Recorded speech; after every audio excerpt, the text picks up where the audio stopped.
right, our final presentation is from Alexa Joy, who's going to talk to us about Project HEAL, a community group support program in Winnipeg, in Manitoba. It's facilitated by Black healthcare professionals, social workers, and counselors. And Project HEAL provides support to Black people who are experiencing mental health concerns from the effects of systemic racism, violence, and dealing with the trauma from anti-Black discrimination. Alexa, I'll pass it to you. Hi, everyone. Thanks again so much for having me.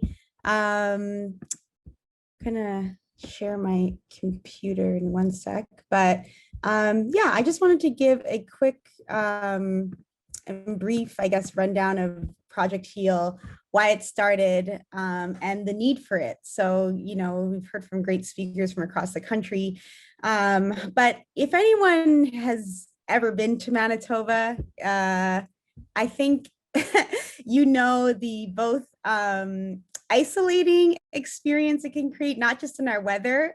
We all know in Canada it's freezing, but Manitoba can get devastatingly cold, but also the cultural isolation that happens across Canada. Just to give you an example, I believe the statistics say that there are 80% of Canada's Black population who identify and present as Black live within Ontario. So that means the other 20% are sprinkled throughout the rest of Canada. And Manitoba, I think we just reached over 4 to 4.5% of the Black population in Manitoba made of the population overall.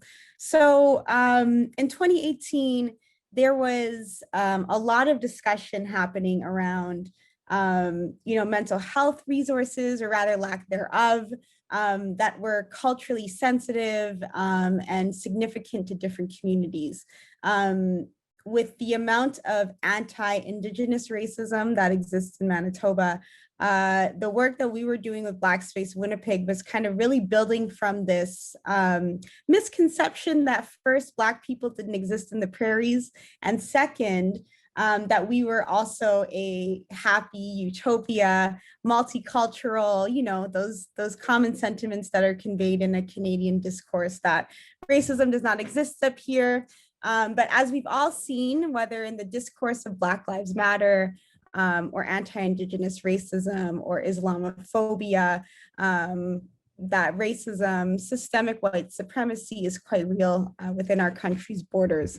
So with that, we got tired of, the lack of just basic resources for counseling and, like we said before, culturally relative and sensitive support groups in our city for Black people. So we started our work in 2016, but fast forward 2 years later, 2018, we really wanted to, tackle this systemic barrier of access to therapy and to counseling. So I know it's a bit, I'll use those words interchangeably. I know that you can't, but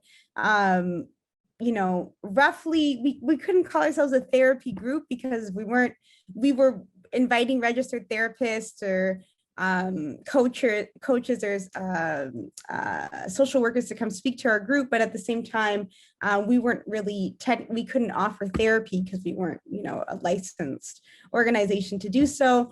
But we realized the, kind of imperative position we were in to really, address these issues. So as it was said before, Project HEAL, we were a group that really wanted to get to the social implications and influences on Black mental health.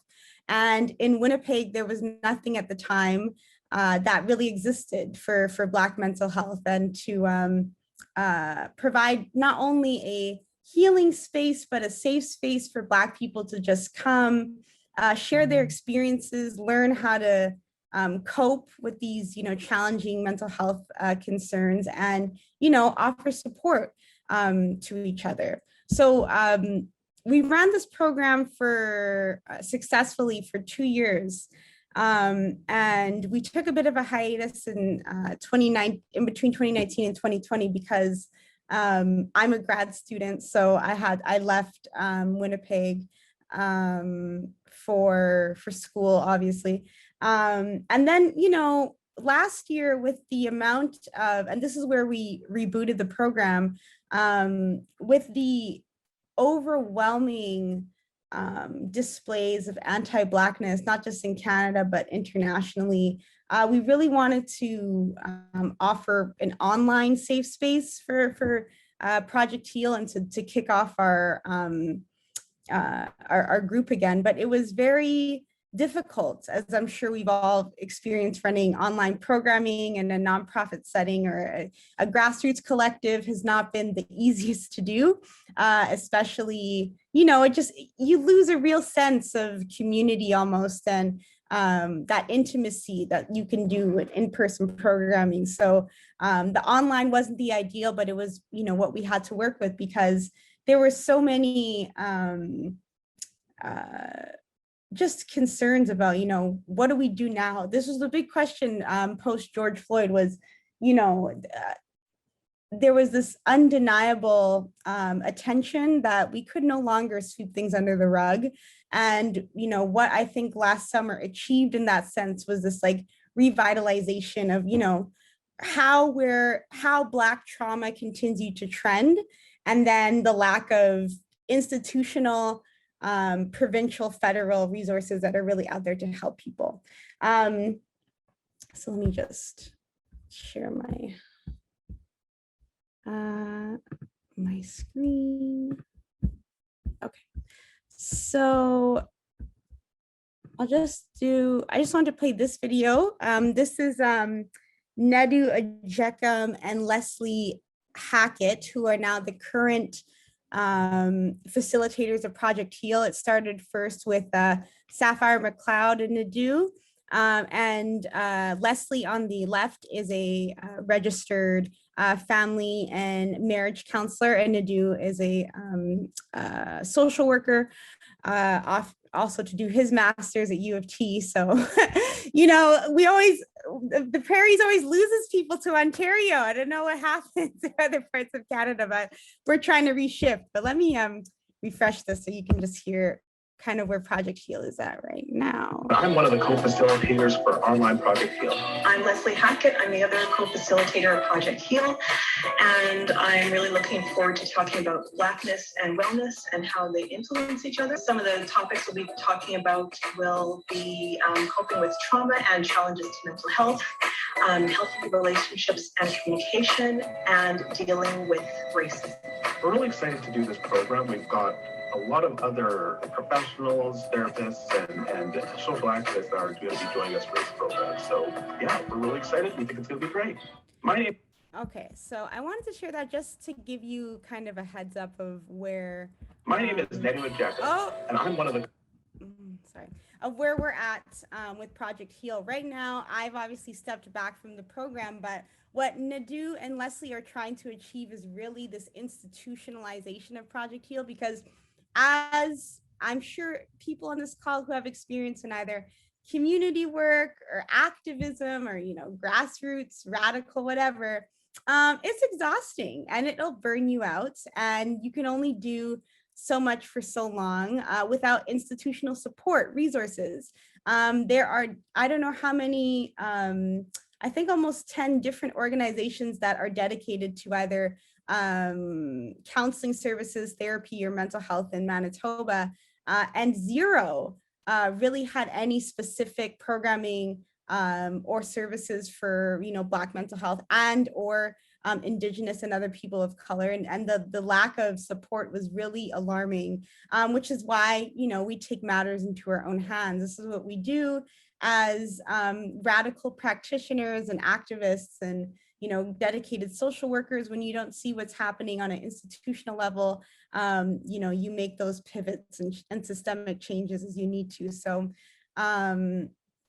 Leslie and Nadu are advocating right now for funding. And as mentioned in the previous presentation, you know, a lot of the attention that we had last year in the wake of George Floyd and I've been saying this both with my work at CBC Manitoba and at the new school where I research is, it was really a summer of white guilt, and a lot of white people threw money at different nonprofit organizations and were like, oh my gosh, yes, Black Lives Matter, here's $2,000 and good luck. And unfortunately, that was great for the time that we had their attention, but it's not sustainable, right? And on a federal level, there has been different funding for like Black mental health initiatives. I think out of the Economic and Social Development Canada, there were a few pools of funding that we applied for and were unsuccessful.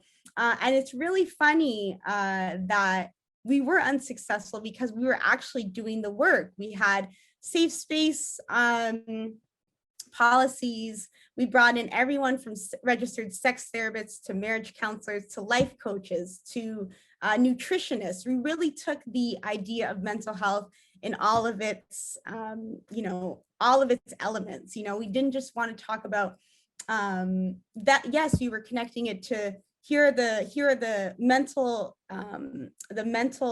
health challenges of systemic white supremacy, of anti-Blackness, but also giving people the tools to heal themselves, whether that was through creative art. We had an artist came in, we did an art night, we did music, we touched on music therapy, like I said, nutrition and diet, coaching, life coaching, like what we know what the problems are, where can we focus our attention and how do we get to a better place of healing? And relationships, we just really wanted to tackle every area we could think of mental health. And at the feedback, the surveys from the program really conveyed the sense of kind of what's the word I'm looking for, like a made family. Like there was this great quote one participant had that said, we came as strangers and we left as family. And in our first year, we had 14 participants and all from the diaspora. We were really conscious that we didn't just want this to be a predominantly Black Caribbean space or like, newcomer West Africans, you know what I mean? It was like, if you identify as Black under the umbrella, under the diaspora, if you were queer, if you were straight, come as you are, we're going to really heal together as a collective and learn as a collective. We were really passionate about sharing this idea of, making new connections in the Black community in Winnipeg, because as I'm sure it is throughout, different parts of the country, and from like my personal experience, the Black population in Manitoba, it's very spread out. Like other than the downtown central and like the inner city community, everyone's pretty much in their own silos in a sense. So we really wanted to bridge that gap. Also across of age, we had our participants were from as young as 23 and as old to 70. So we almost had this, we did have this intergenerational sense of healing as well. And even the practitioners who came in, they were like, where was this in the 80s and the 90s and the early 2000s? And I think what's really powerful too through our work is that, and what's really alarming, and I think that what we're all trying to do in our work is this constant convincing the provincial and federal government, like, hey, we really need these resources and you can't do it. So, give us the funding so we can. But it's a constant struggle to try to convince people in, the powers of authority and, who are writing the checks and granting the funding to really get on this bandwagon that we need support. It's fundamental. And where I know Leslie and Nadu are at now is really working with the Winnipeg Foundation and trying to get somewhat of an operational funding to support Project Heal on an annual basis. And then from last year, we launched our online Project Heal. So that was about, I think they had 10 participants. I was there in the beginning, but again, school took over. But same thing, like just the shared safe space. And really too, I think the biggest theme, sorry, just want to make sure I'm not going over time, that came out of Project Heal was just this validating one's experience. When you're in a culturally isolated community, dealing with all types of systemic and social barriers, it means so much when you come to a space either in person or online and someone validates, where you're coming from. I think that's you can't buy that. It's so important. And the fact that I know, like, there are different organizations in the city, like mental mood disorders Manitoba clinic with a K, Canadian Mental Health Association, I believe it's called. There's different organizations and sub chapters, but still, like, this kind of Eurocentric approach to what therapy and health is, and just the lack of Black practitioners. There are people, I know last year in the wake of George Floyd, there's a lot of resources coming out online and a lot of like digital literacy that just gave people the location. Like, here are 10 registered Black therapists in Manitoba that you need to know. And it's still so concerning and disheartening that these institutions that are federally, provincially funded and mandated to serve the Winnipeg or Manitoba population for mental health still have this real lack of how mental health looks like in different communities, how different cultures and communities heal, and what never really connecting the systemic barriers and social disparities to the discourse of mental health. I think that's incredibly disturbing. And if anyone's paying attention to, Manitoba just made the New York Times for like the worst province in the country for COVID-19. And the mental health, we've all seen the systemic fragments really be exposed during the pandemic. And I think what COVID-19 is also illuminating is that our structure, first, it never worked. It's not working, and it cannot continue to go like this. And in the pandemic, I think that we're also really struggling to have these consistent resources, because I know my mental health has suffered. I'm sure everyone on this call, it's not normal to stay in your house all the time. And just like, life, it will never go back to normal. And thank God that it won't, because what we were dealing with before wasn't any better now. And really kind of also in Project Heal, bringing in this idea now in the pandemic that racism and anti-Blackness is a health crisis for real. So that's kind of where we're at right now, trying to secure this operational sustainable funding, which is definitely easier said than done. But nothing that's people kind of ask us, like, how do you continue to do this work? And the short answer is you can't stop. There's people suffering in all communities, but in the Black community in Winnipeg, I think that there's so much more, not just in Manitoba, but across the country, that needs to be done, both in the recognition of Black mental health, the advocacy, and providing the resources, the real ongoing, accessible resources to mental health. So that's kind of where we're at now. Thanks, Alexa. I can also hear the passion in the work that you're doing. In fact, from all of our presenters today, it both enrages me that there are not enough resources to invest in this critical work, and simultaneously I'm inspired by the commitment of folks on the ground to persevere and be creative in terms of delivering this necessary work.